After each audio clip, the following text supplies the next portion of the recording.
Great, so good morning. Thank you very much for having me today. I'm Pamela Agar. I have a kind of dual role at the moment, so I spend part of my time working at St George's, University of London, and part of my time as a freelance digital consultant. So I'm trying to get one of those portfolio careers you read all about.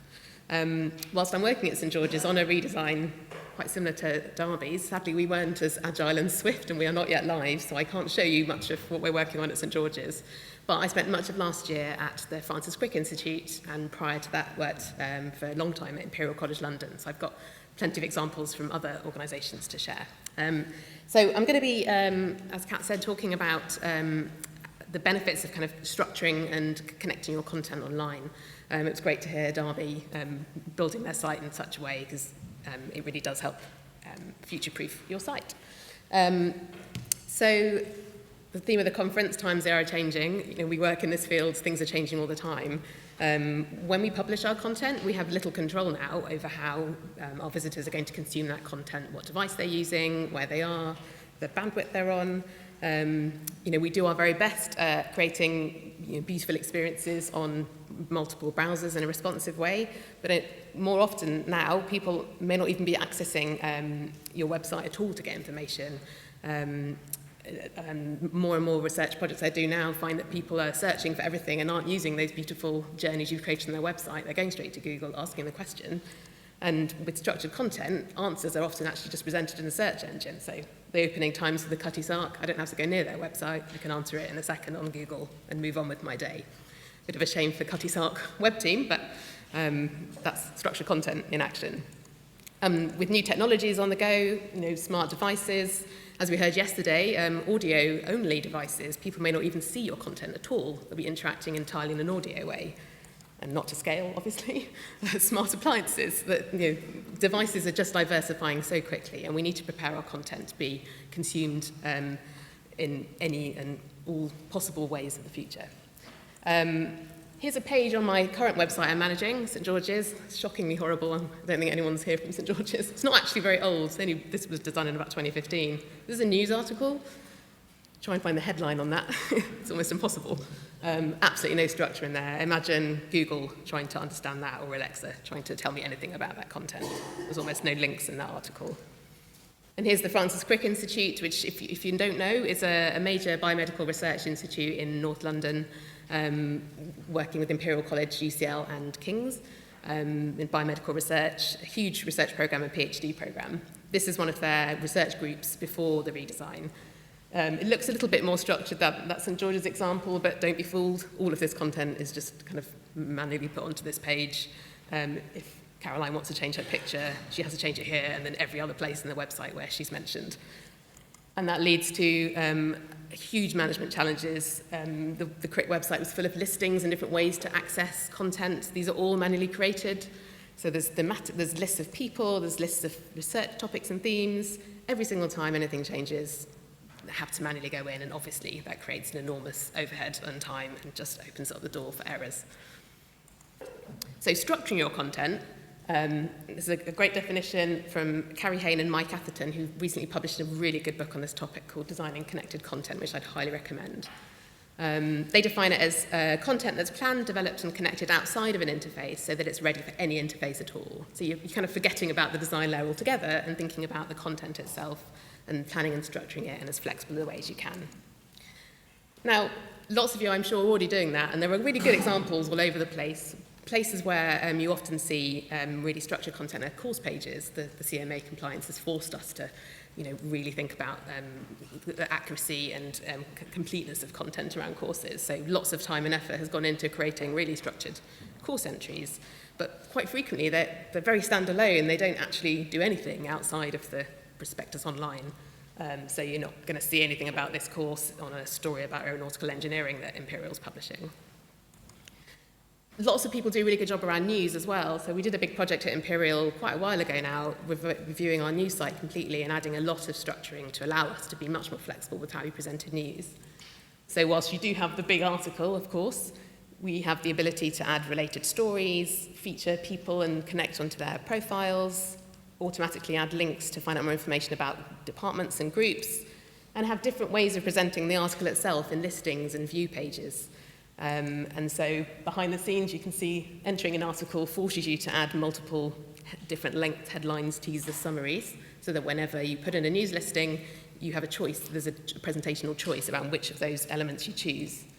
And then they can display in a really flexible way.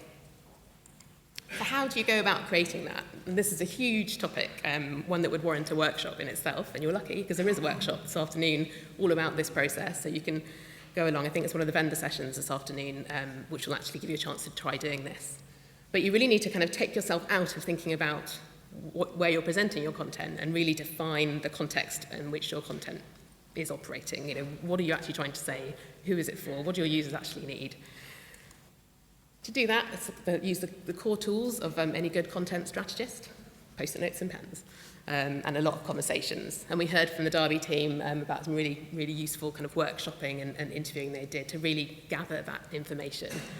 I always go about doing kind of in-depth interviews with subject matter experts, those kind of user research techniques we just heard about, mapping journeys, card sorts, all about thinking about, but trying to avoid thinking about the presentation, the platform you're putting it on, and really getting into the detail of what is actually the content about. And you want to end up with a kind of list of kind of data needs and terminology that people are using, kind of objects. And so I'm going to talk through, in the context of the CRIC, just a really quick run through of this. So the research group is a really vital piece of content at the CRIC. It's how the whole organisation is structured around these small and really agile groups of researchers. Obviously, research groups have researchers. At CRIC, there are different types of researchers. It's very important to them and their audiences, a bit random everywhere else. They also have weird groupings of types of groups. Publications relate to groups. At CRIC, there were themes and topics that people talked a lot about when they were referencing how they might access research information. Funder information came up a lot. Vacancies within groups. Groups had events, news, blog posts. So you can see this huge kind of number of types and topics of content that were relevant just in that kind of research group area. And then thinking about how we might structure that, we wanted to think about how they connect together. So a researcher is part of a research group. Research group has a type. A researcher has a type. Researchers publish publications. Research group has collections of publications. Researchers are featured in news. News is part of research theme. Research theme is part of research group. You can see, you can do this on a huge big piece of paper, lots of post-it notes for all of your kind of content objects, and then just draw lines between them. How do they connect? What are the common connections between them?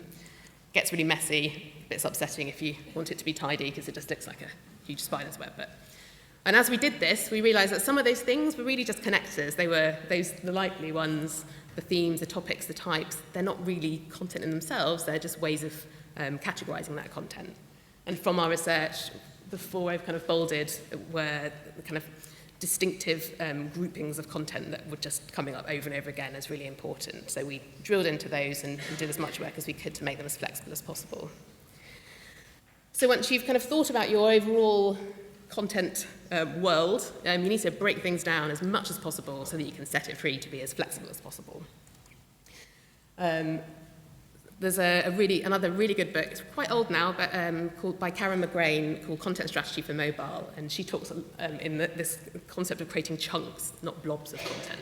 So you want to chunk up as much as you can all of those types of content that you want to dig into to give you that flexibility.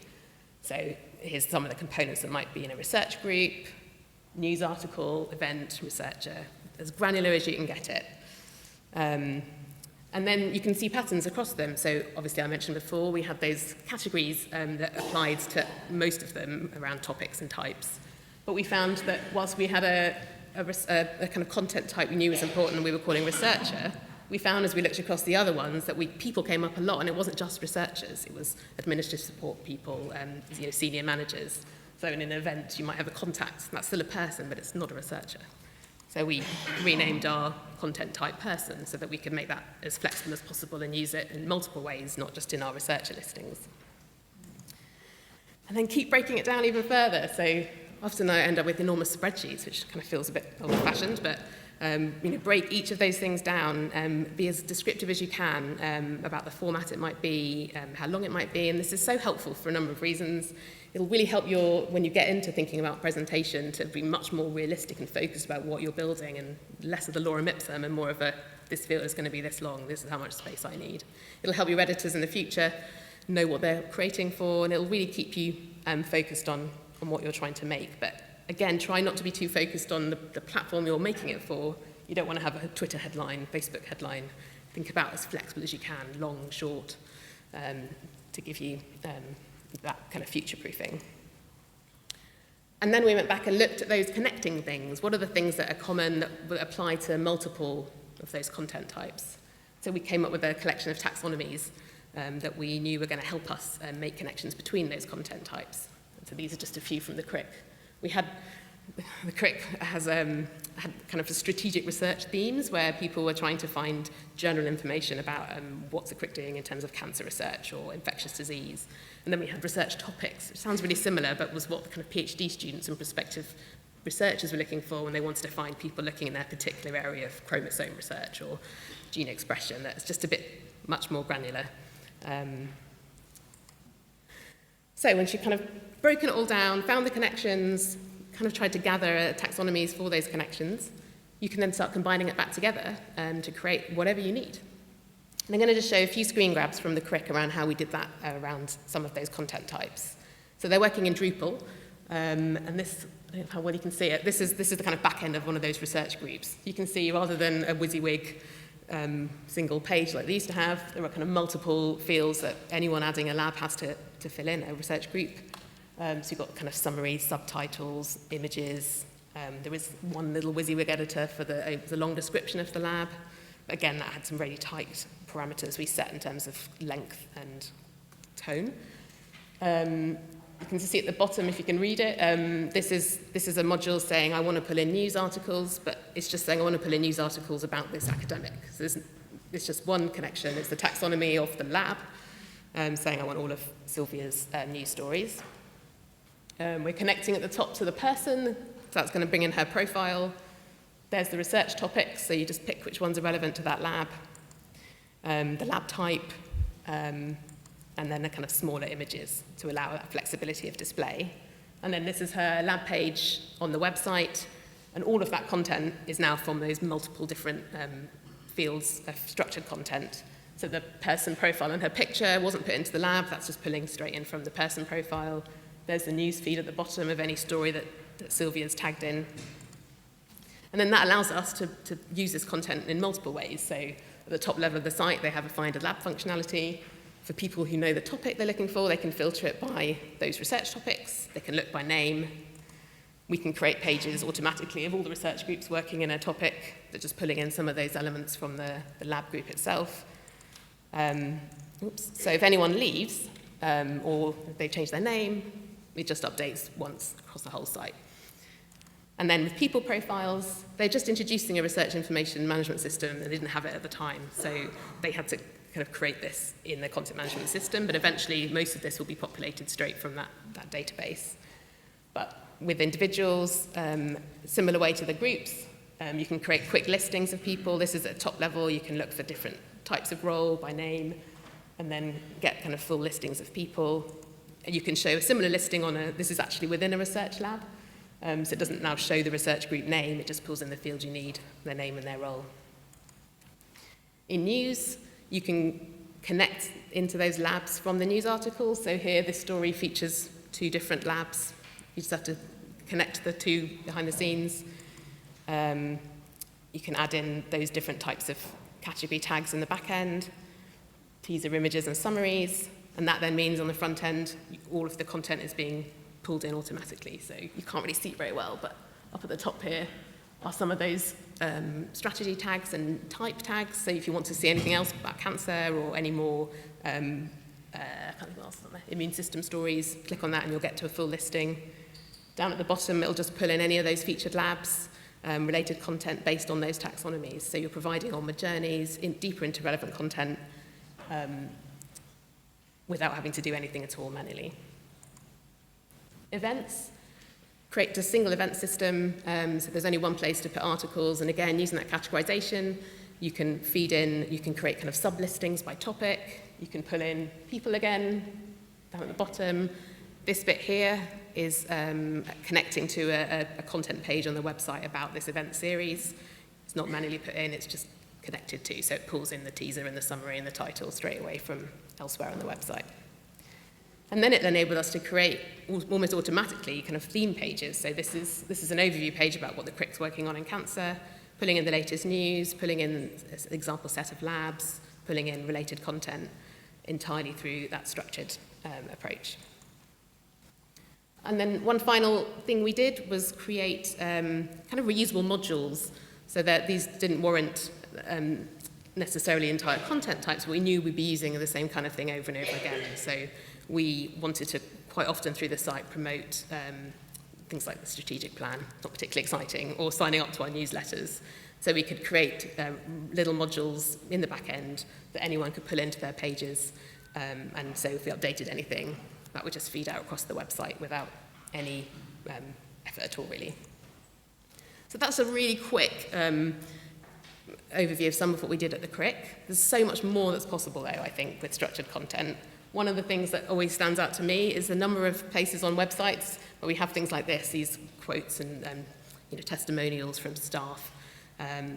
These are manually done, kind of slotted in where possible. It would be absolutely feasible to create some fields in the person profile that have some quotations. So you could ask, have a structured content element that is, 100 words on why it's great to work at the CRIC, and 100 words about why doing a PhD at the CRIC is a good idea.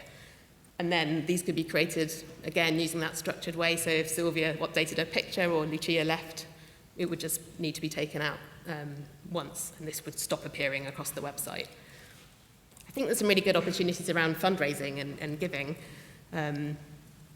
In so many university websites, there's a kind of either campaign site or a giving section that's completely separate to the rest of the website. If funding opportunities could be presented in a much more structured way, anytime you're writing a news story about World Health or one of the diseases on this fundraising page, yellow fever or Ebola, you could have a little module pulling into your news article, giving you an opportunity to give.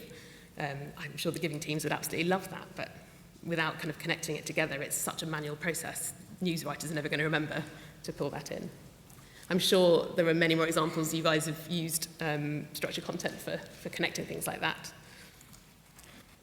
I'm just going to close, gosh, gone faster than I thought, with another quote from Karen McCrane's book, which I always come back to, that it's your mission to get your content out on whichever platform, in whichever format your audience wants to consume it, and your users get to decide how, when, and where they want to read your content. And so I think structuring and providing those connections as simply as possible will really help people when they're navigating into your sites from all over, from any device, to get the content they need as quickly as possible. And just to summarise, I think the real benefits of taking a structured approach, sorry, it's kind of a bit overlapped. Clearly, if you make a change once in a structured approach, it'll just change everywhere across your site. So it reduces that admin overload significantly. It reduces the risk of duplicate content. If you keep repeating information about people or projects all across the site, it's impossible to keep that up to date. It's therefore quite scalable. It enables connections so you can surface buried treasure. So those kind of related content links or people or labs that are kind of deep buried in your website, you can actually start profiling a lot higher up if you're connecting them into news or events. It really kind of paves the way for personalization as well. So if you're breaking your content down into these much smaller components, you can then start thinking about, okay, maybe I'll adjust this particular component for people coming in from this location or repeat visitors. It's almost impossible to do that on an unstructured page. It lets you make the most of the content that you have and point your resources to the most important things that you've heard about through your research at the very beginning. And it should stop you having to do those enormous kind of redesigns that I'm tackling at St George's at the moment, where you're trying to do all of this content work and design and technology at the same time. If you've got your structure and your content thought about separately, you can reskin it in a much more simple way and hopefully much more quickly. And then just to close, clearly I've used the slightly Lego theme because it's all about structure and content, but my son came home the other day with a fact that I thought was so good for this topic. which was six eight-studded bricks can fit together in over 915 million ways in Lego, which just blew my mind a little bit. I thought, imagine how many connections you can get from 8 Lego bricks. 6 Lego bricks. Think what you could get from your web content. That might be a bit of a high bar to aim for, but it's worth a try. So, thank you very much. I don't know if you can see them, but I've put in 4 books that I absolutely love on this topic. There's the connected content one that's just come out from Mike Atherton and Kerry Hain. Karen McGrain's is such a good book. It's probably 10 years old now, but I made all my development team at Imperial read it because it kind of changed my life a bit. She did a great keynote at the South by Southwest, which is really good to watch. You can probably still find it on YouTube. Content Everywhere is another book on structured content. And if you haven't read Sarah Richards' book on content design, and you're a content designer or UX person, go and read it. It's brilliant. That's it.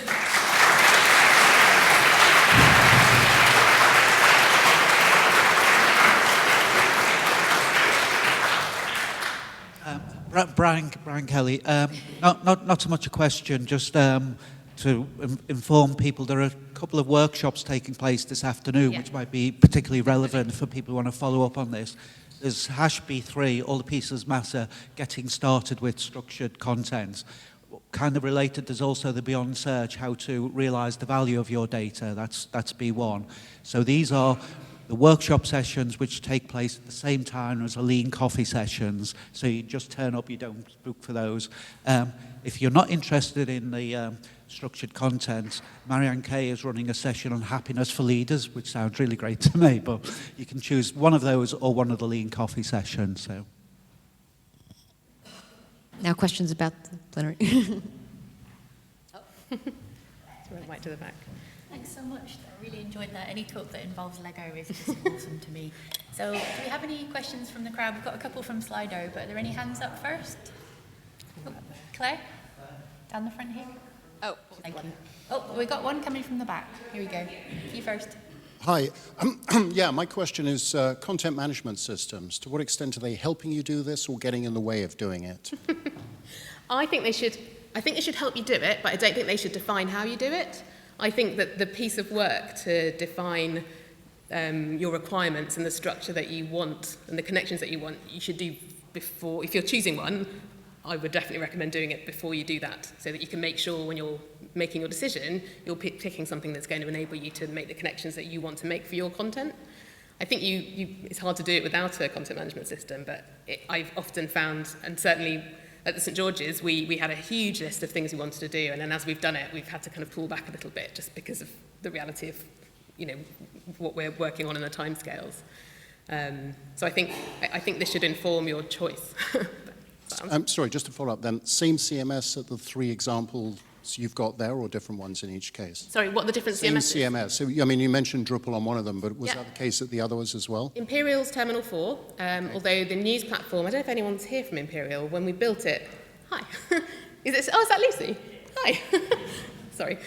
Is it still using, it was a separate platform we built for news, is that still the case? It is, yeah.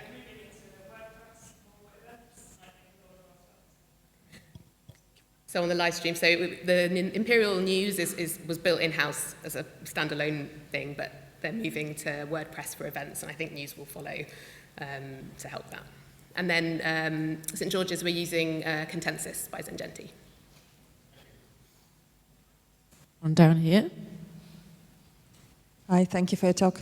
Are you using, are you considering a headless CMS like Contentful or Prismic? It seems to fit the concept of structured content particularly well.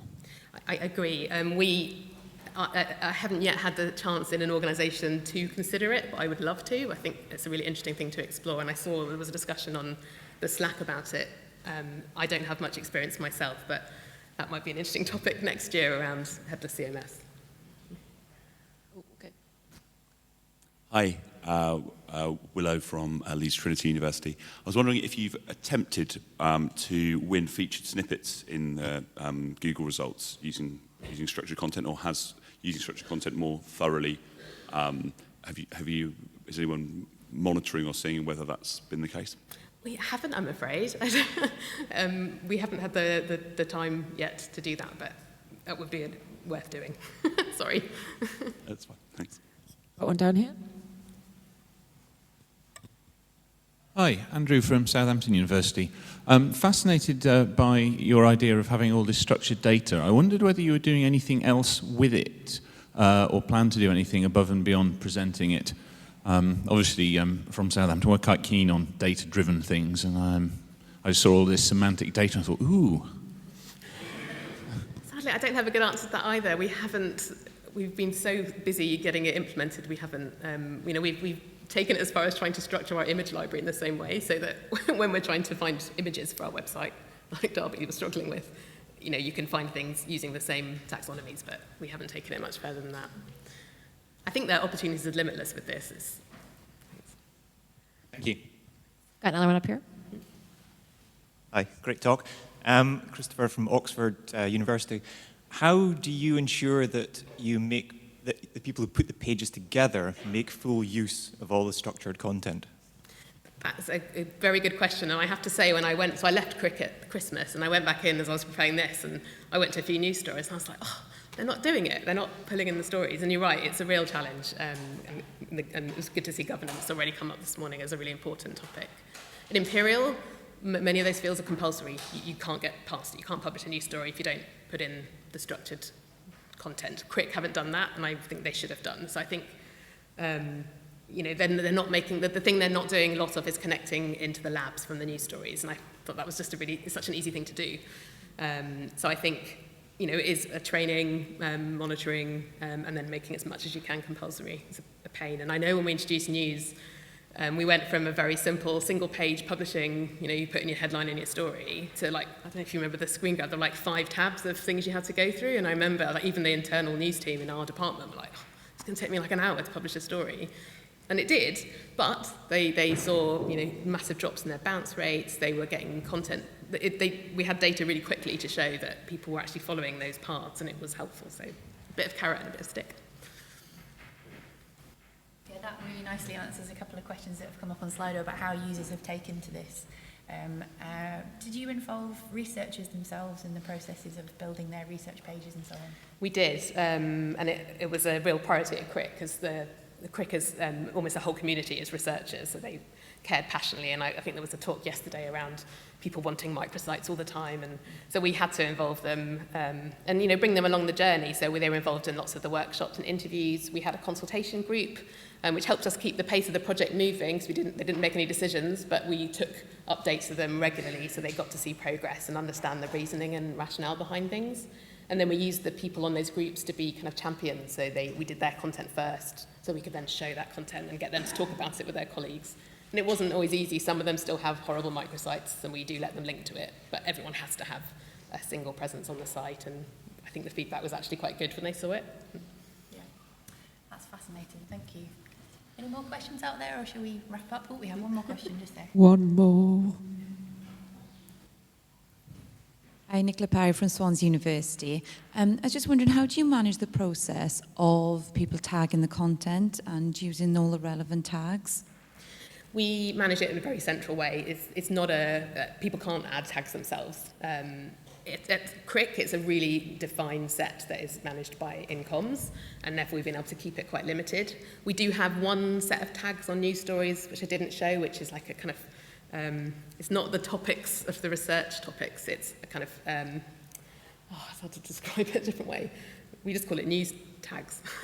So if we have if we're doing something on Athena Swan, we can tag everything on a really specific topic, and so we add to those on a needs basis, and already it's getting quite long. At Imperial, the news tags are enormous, because all of the news publishers can add their own tags, and you end up with really stupid, very similar ones, and that's been really difficult. So I think in hindsight, we'd have probably made that a little bit more controlled by one person or a team that could be kind of assessing requests for new tags to make sure there wasn't already one in the system. It's difficult, and trying to limit it is. So because the example there with pulling staff content that through them, so would each staff member have a specific tag that you could pull, and how do you communicate that then to the wider publishers in terms of so they know which of the tags to pull down?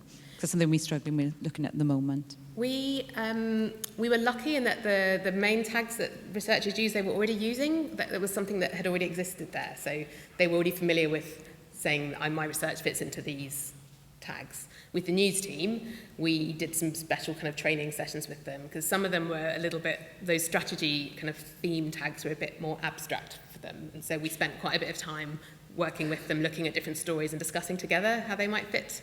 And it's a small team, so which helps. And so they can kind of talk to each other if they're not sure.